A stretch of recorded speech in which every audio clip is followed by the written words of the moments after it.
This most recent mass shooting actually comes on the eve of Trans Day of Remembrance. It's an annual day to honor trans men and women who were killed just for being transgender. We have our Trent Croce here, and he spoke with advocates at Equality Toledo's event earlier tonight. Trent, what did they have to say?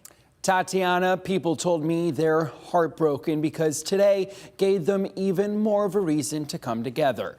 And with last year reported as the deadliest year for transgender and gender nonconforming individuals, local advocates say this violence has to stop. This kind of event right here, on top of what happened there, I mean, that just puts everything in perspective.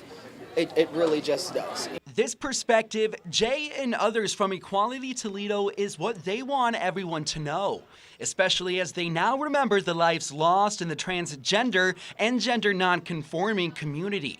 The Human Rights Campaign says there were a record 50 deaths last year, and those were only the ones reported. We're not here to harm you. Why would you want to harm us? You know, that's just not human. The deadly shooting at Club Q, an LGBTQ nightclub in Colorado, left 5 dead and injured at least 20 others, falls on the last day of Transgender Awareness Week.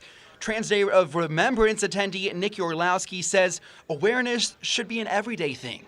We just want to exist and live, and the violence against us is not necessary and oftentimes uncalled for, and it's usually caused by hateful rhetoric against us. Orlowski notes a lot of the violence is aimed at trans women of color and at times is caused by an acquaintance. Partners or people we know that somehow feel guilty or feel ashamed with being with the trans person. Physical violence isn't the only thing increasing. Last year, a record 250 anti-LGBTQ bills were introduced in state legislators across the U.S. Orlowski says those laws are harmful to many in the community, especially the youth, who both she and Jay say are no different than any other child. Trans people have been here since the beginning. Even if you haven't heard about us, it doesn't mean we haven't been here.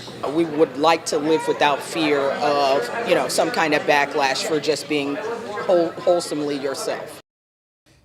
Tomorrow, Equality Toledo will host a vigil to mourn and honor the victims in the Club Q nightclub attack out in Colorado.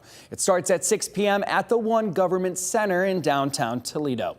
Reporting in Toledo tonight, Trent Croce, WTOL 11.